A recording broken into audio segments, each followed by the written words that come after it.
Vale Notícias. Um cybercumprimento aos internautas ligados na Vale Rádio Web. Estamos começando mais um Vale Notícias. Vale Notícias. Câmara aprova quarentena para brasileiros vindo de Wuhan, na China. Reportagem de Yuri Hudson, da agência Rádio Web. A Câmara dos Deputados aprovou nesta terça-feira o projeto de lei que trata sobre ações emergenciais para o repatriamento de brasileiros que estão em Wuhan, na China, epicentro do surto de coronavírus. Para aprovar o PL, o ministro da Saúde fez negociações com deputados e reduziu a proposta. Originalmente, o projeto tinha 84 artigos, alguns que tratavam sobre direitos individuais, como ir e vir, e constitucionais.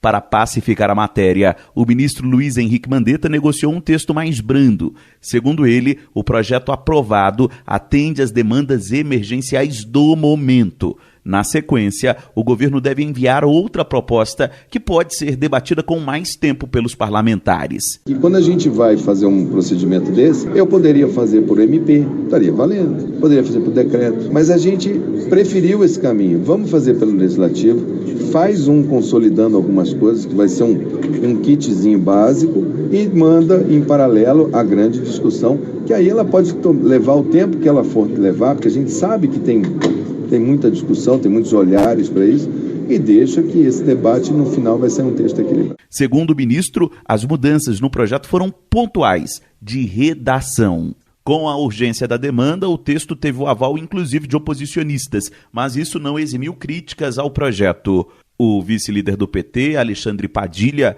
que já foi ministro da Saúde, sustentou que há legislação para cuidados neste caso. O petista também ponderou que o PL deixa um vácuo sobre responsabilidades médicas.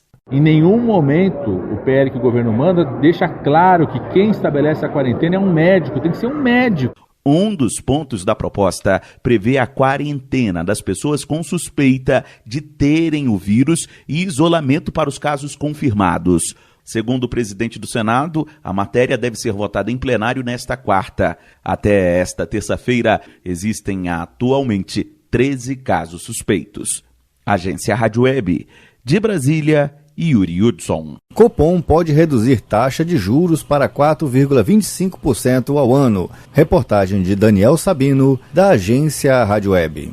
O Comitê de Política Monetária, o Copom do Banco Central, iniciou nesta terça-feira em Brasília a primeira reunião de 2020 para definir a taxa básica de juros, a Selic, atualmente em 4,5% ao ano. Nesta quarta-feira será anunciada a taxa. A maioria das instituições financeiras consultadas pelo Banco Central prevê a redução de 0,25 ponto percentual, que vai para 4,25% ao ano, o menor nível da história nesta reunião.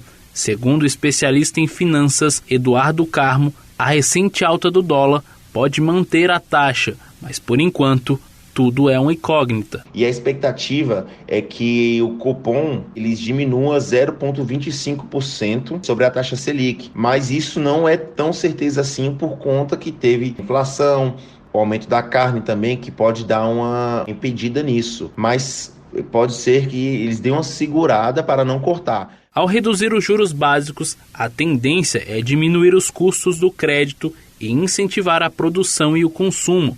Entretanto, as taxas de juros não caem na mesma proporção que a Selic. Segundo o Banco Central, isto acontece porque a Selic é apenas uma parte do custo do crédito. O Copom se reúne a cada 45 dias. O primeiro dia do encontro são feitas as apresentações técnicas sobre a evolução, as perspectivas da economia brasileira e o comportamento do mercado financeiro. A agência Rádio Web, de Brasília, Daniel Sabino. Em decisão inédita, Tribunal Superior do Trabalho diz que motorista não é empregado do Uber. O serviço é flexível e não exige exclusividade da empresa. Por unanimidade, a 5ª turma do Tribunal Superior do Trabalho decidiu hoje negar o vínculo empregatício de um motorista com o aplicativo de transporte Uber. Trata-se da primeira decisão da última instância trabalhista sobre o tema. A medida tem efeito imediato somente para o caso de um motorista específico, mas abre o primeiro precedente do tipo para o TST.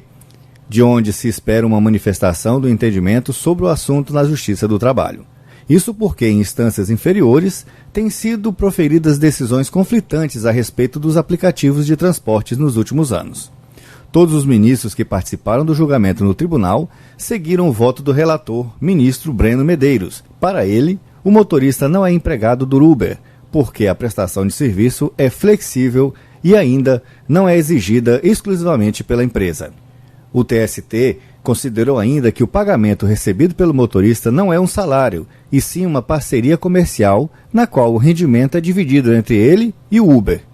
Esse é um dos principais pontos da defesa do aplicativo, que alega não ser uma empresa de transporte. Dessa maneira, o tribunal revogou a decisão da 15ª Turma do Tribunal Regional do Trabalho da 2ª Região, segunda instância da Justiça Trabalhista, com sede em São Paulo, que em agosto de 2018 havia reconhecido um vínculo empregatício entre o motorista Márcio Vieira Jacob e o Uber. O TRT compreendeu que o motorista não tem a autonomia que é alegada pelo Uber, sendo obrigado, por exemplo, a seguir diversas regras de conduta estabelecidas pela empresa. Durante o julgamento nesta quarta, os magistrados da 5ª Turma do TST, os ministros Breno Medeiros e Douglas Alencar Rodrigues e o desembargador convocado João Pedro Silvestrin, ressaltaram a necessidade urgente que seja elaborada uma legislação específica para regulamentar as relações trabalhistas envolvendo aplicativos de transporte. Informações de Felipe Pontes, repórter da Agência Brasil. Vale Notícias. Começaram as inscrições para o FIES. Estudantes com renda familiar até 3 salários mínimos por pessoa terão prioridade para receber o financiamento do curso superior, sem o pagamento de juros. Reportagem de Eliane Gonçalves, da Rádio Nacional. Como acontece desde a edição de 2018, os estudantes com renda familiar de até 3 salários mínimos por pessoa, ou seja, R$ 3.117, vão ter prioridade para receber o financiamento do curso superior em faculdades particulares sem o pagamento de juros. Nesse caso, o financiamento vai ser feito pela Caixa Econômica Federal. Os candidatos vão disputar 70 mil vagas nessa modalidade. Já os estudantes que têm renda familiar per capita de até 5 salários mínimos vão ter acesso ao PFIES, o Programa de Financiamento Estudantil. Nesse caso, o empréstimo vai ser feito por bancos privados e os juros variam de banco para banco. O estudante que tiver fiador tem mais chances de conseguir o financiamento. Nessa modalidade de empréstimo, o número de vagas também é definido pela instituição financeira.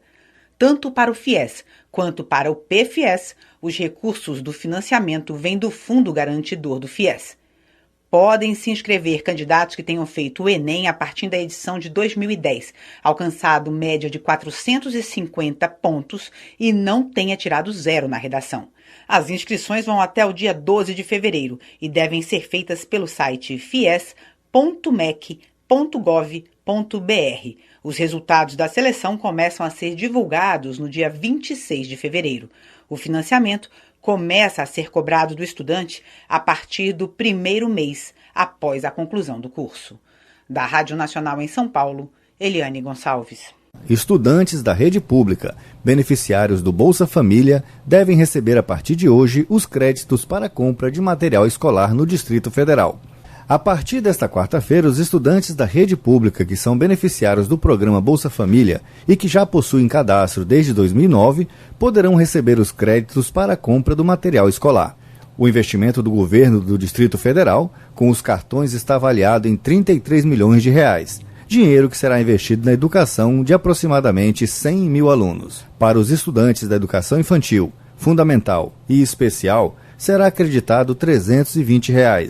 Para os estudantes do ensino médio, R$ 240. O benefício pode ser utilizado em papelarias credenciadas. Para os novos usuários, a agenda é diferente. O cartão pode ser pego na escola que o aluno vai estudar entre os dias 19 e 27 deste mês. O crédito será liberado a partir do dia 28 e terá data limite até o dia 5 de maio para todos. A quantidade de materiais, a lista e a relação das papelarias que fazem parte do programa estão disponíveis para consulta no site da Secretaria de Educação.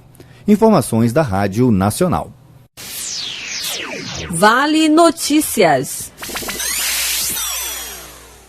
Na reportagem especial de hoje, especialista diz que feminicídio é reflexo do caos na sociedade brasileira. Ouça o professor de Direito e Processo Penal, Leonardo Pantaleão, matéria da EBC, Rádio Nacional. O número de assassinatos de mulheres chega a 4,8 para cada 100 mil.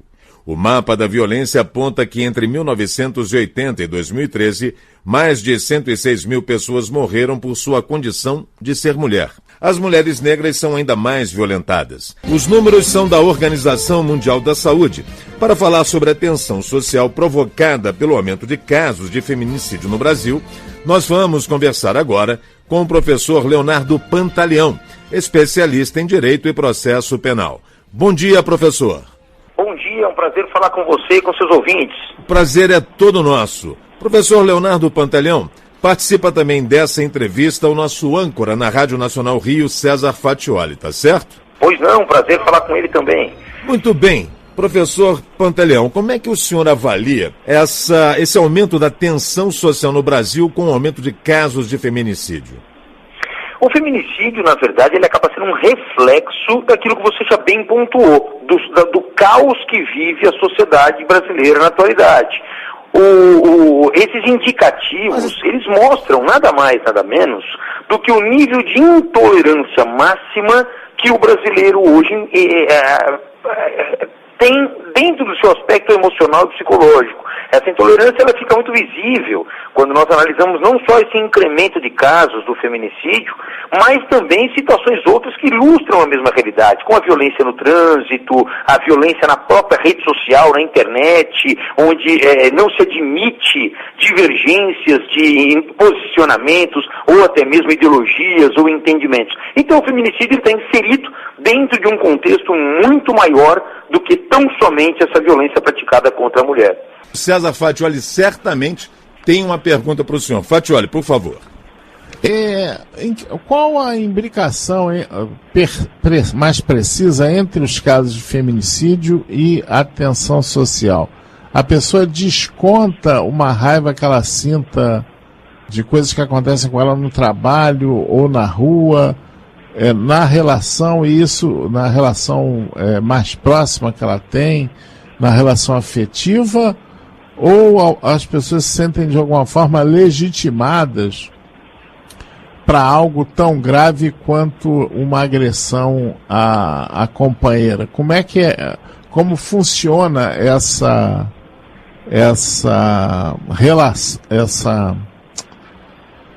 correlação entre a tensão social e o aumento dos assassinatos de mulheres?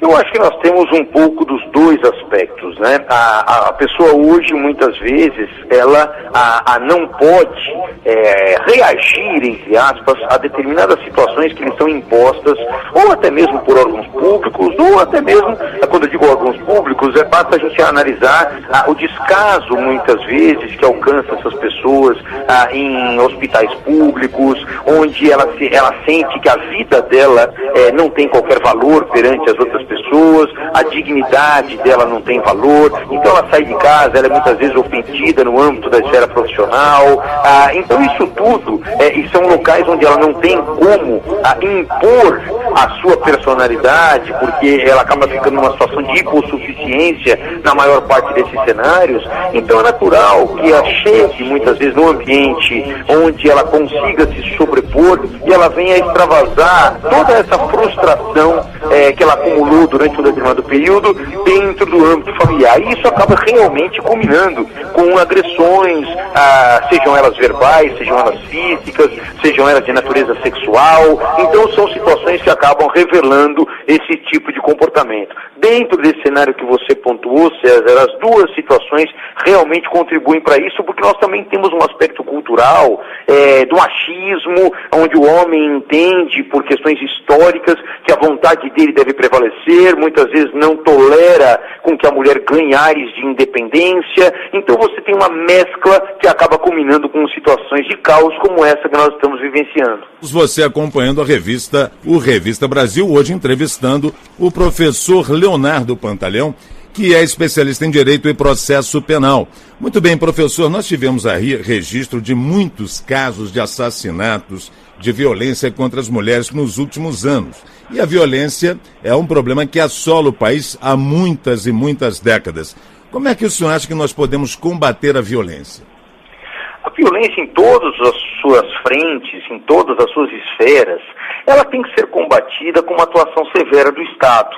Para que a gente possa, por exemplo, diminuir essa questão relativa ao feminicídio, o feminicídio dificilmente, aliás, é bom frisar que o feminicídio, ele é uma modalidade de homicídio, né? Ele não é um crime autônomo, ele é uma modalidade de homicídio qualificado, portanto é um crime hediondo, né? Agora, o que precisa ficar muito claro é que não adianta a criação de leis impondo penas mais severas, se ao mesmo tempo aquela pessoa que é detentora de medidas protetivas, decorrentes, por exemplo, da Lei Maria da Penha, ela não tem a tranquilidade necessária de saber que ela vai fazer uma comunicação a respeito de uma determinada violência que vem sofrendo, e o Estado, por outro lado, não tem um aparelhamento estrutural para poder garantir a ela a sua integridade física após essa comunicação. Então esse é um grande problema que acaba assolando o dia a dia, e a gente verifica muitas vezes pessoas que fizeram boletins de ocorrência, comunicando ameaças, comunicando agressões menores, e acabam não tendo um respaldo do Estado na maneira com que deveria ocorrer, a ponto de tranquilizá-las. Então isso acaba muitas vezes também até maquiando a estatística, de forma que o número pode ser muito maior do que esse. É que algumas que sofrem essas violências, elas muitas vezes não se sentem encorajadas e seguras para poder narrar perante as autoridades públicas a situação que a envolve. O feminicídio, é bom frisar, o feminicídio ele não começa, raras as vezes, o primeiro sinal de violência já é um ataque contra a vida da vítima. Esses sinais são dados anteriormente, com comportamentos agressivos, com ofensas verbais, algumas agressões físicas, e aí chegando num extremo de uma violência que acaba ceifando a vida daquela companheira ou daquela esposa, seja ela de quem for. Então, o aparelhamento estrutural do Estado é fundamental para que nós tenhamos a contenção da violência em todos os aspectos, inclusive perante o feminicídio. Tá certo, professor, eu vou voltar ao Rio de Janeiro, que o Fatioli certamente tem mais uma pergunta para o senhor, mas eu pediria que o senhor fosse o mais breve possível, porque nosso tempo já está esgotando. Fatioli, por favor. Rápido e rasteiro, qual a medida seria mais importante para aumentar a força das leis que já existem, então, disponíveis para que esse crime retroceda no país, para que haja menos feminicídios? Parece que a Lei Maria da Penha fez parte do serviço, mas não a ponto de erradicar esse tipo de prática. Além dessa questão do aparelhamento estrutural do Estado, que é fundamental, a certeza da punição. A partir do momento em que o indivíduo tem a certeza absoluta de que, praticando determinada conduta, a resposta do Estado será rápida, efetiva e rigorosa, certamente imporia ali uma redução desse número que hoje, como já mencionamos, vem crescendo mesmo com a existência de leis que impõem caráteres protetivos, o que demonstra que a criação de lei por si só não é suficiente para conter a violência e a criminalidade. 135 mil brasileiros vivem com HIV e não sabem. O Brasil conseguiu evitar 2.500 mortes por AIDS nos últimos 5 anos. O número de óbitos pela doença caiu 22,8%, indo de 12,5 mil casos em 2014 para 10,9 mil em 2018, quando foram publicados os dados mais recentes do Ministério da Saúde. Os dados são positivos. No entanto, o governo acredita que 135 mil pessoas vivam com HIV no país, mas não sabem disso. A coordenadora-geral de vigilância das ISTs do Ministério, Angélica Espinosa, acredita que o fato de ser HIV positivo e não saber ocorre porque a infecção é silenciosa e assim o indivíduo pode ter o vírus por anos sem apresentar nenhum sintoma. Então, muitas vezes a pessoa não vai ter nenhum sintoma aparente. Então, eu acho que o principal desafio é essa orientação da população, para que ela tenha consciência do risco que corre, de procurar um serviço de saúde quando ela achar que pode estar contaminada. A notificação para infecção pelo HIV passou a ser obrigatória em 2014, assim como o tratamento para todas as pessoas que vivem com o vírus. A medida trouxe mais acesso ao tratamento e aumento de diagnósticos. Isso refletiu na redução de casos de AIDS, situação em que o vírus afetou o sistema imunológico e a pessoa desenvolveu a doença. Angélica explica que, além da melhora na qualidade de vida com o tratamento, a pessoa que vive com HIV pode diminuir a quantidade de vírus presente no sangue e deixar de transmitir a infecção. De acordo com o Ministério da Saúde, a situação de infecção por HIV no país é pior entre os jovens. 52,7% dos casos de infecção pelo vírus são registrados em pessoas com idade entre 20 e 34 anos. Para evitar tais complicações, a coordenadora Angélica Espinosa destaca o fácil acesso a camisinhas e testes rápidos, disponíveis em toda a rede do Serviço Único de Saúde, o SUS. É uma coisa que o Ministério da Saúde já faz, é ofertar o preservativo, ofertar o tratamento junto com os estados e municípios. A distribuição é muito alta. Então, assim, por falta de preservativo, não é que ninguém vai pegar uma esse tudo. Porque sempre é ofertado. E, assim, eu acabei me vendo numa situação de risco e à noite o posto de saúde está fechado. Qualquer farmácia no Brasil, a gente tem preservativo também, né? Então, assim, o SUS oferece, mas também a gente tem isso em qualquer lugar hoje. Até o supermercado vende preservativo. O preservativo é algo bem acessível. Sem camisinha, você assume o risco. Use camisinha e proteja-se do HIV e de outras ISTs, como sífilis e hepatites. Para mais informações, acesse saude.gov.br/IST. Hepatites B e C podem representar riscos na gravidez. Uma das preocupações na gravidez é identificar possíveis infecções sexualmente transmissíveis e orientar a gestante sobre as ISTs que podem ser transmitidas ao bebê por meio da chamada transmissão vertical. Entre essas doenças, também transmitidas por via sexual, estão as hepatites B e C. A hepatite B é a que mais causa doenças hepáticas crônicas no mundo, especialmente se for adquirida via transmissão vertical. Seu contágio se dá por via sexual ou por compartilhamento de agulhas descartáveis, por exemplo. Nos bebês, a transmissão pode ocorrer durante ou logo após o parto, se houver contato da criança com sangue ou líquidos da mãe. Por conta do risco de transmissão, há um protocolo específico de tratamento nesses casos. É o que explica a enfermeira Carla Bressi, da Vigilância Epidemiológica da Secretaria da Saúde do Estado da Bahia. Em relação à hepatite B, a gente reforça o manejo dessa gestante, né, a conferência do esquema vacinal dessa gestante,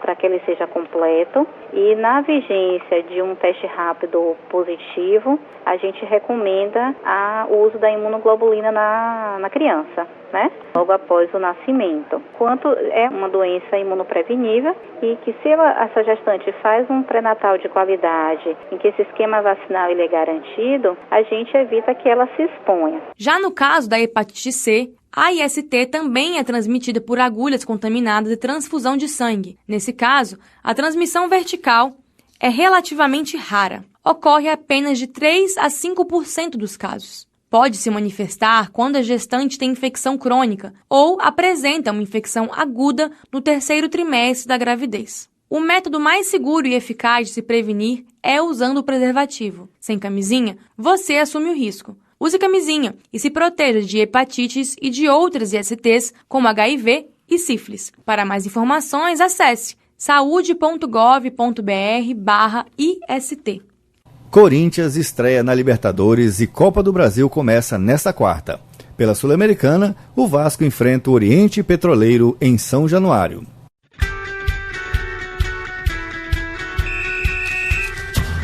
O Corinthians vai estrear nesta quarta-feira no maior torneio da América do Sul. O Timão enfrenta o Guarani do Paraguai às 9h30 da noite em Assunção, pela segunda fase da pré-Libertadores. Também lutando por uma vaga na fase de grupos da competição, o Internacional empatou com a Universidade de Chile por 0-0. Qualquer vitória simples no jogo de volta dá a classificação ao Colorado. Pela Sul-Americana, o Fluminense estreou na competição empatando por 1-1 no Maracanã, com União La Calera. Com o resultado, o time chileno joga por um empate em 0-0 na partida de volta no dia 18. Qualquer vitória simples dá classificação para o tricolor. Hoje, o Vasco também estreia na competição, contra os bolivianos do Oriente Petroleiro, às 9h30 da noite no Caldeirão de São Januário. Hoje também começa a competição mais democrática do país, a Copa do Brasil. O Botafogo irá enfrentar o Caxias, às 9h30 da noite nas Serras Gaúchas. O Bahia vai até o Piauí e pega o River, também às 9h30 da noite. O Goiás joga contra o Fest, às 10h30 da noite no horário de Brasília, no Amazonas. Agora vamos aos estaduais. Pelo Campeonato Pernambucano, o Sport empatou com o Retrô por 1-1 na Ilha do Retiro. Nesta quarta, a bola rola no Campeonato Cearense. O Fortaleza encara o Atlético Cearense às 8 da noite no Castelão. Às 9h30, o Ceará enfrenta o Pacajus no Presidente Vargas. Reportagem Paulo Henrique Gomes.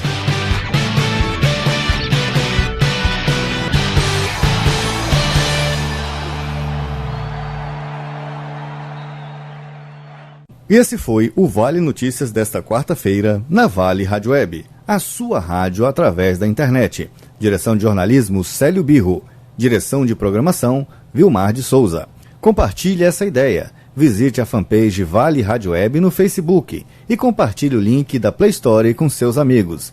E quem tem celulares iPhone, ouça a rádio através da página www.valeradioweb.online. Obrigado pela audiência e até o próximo Vale Notícias.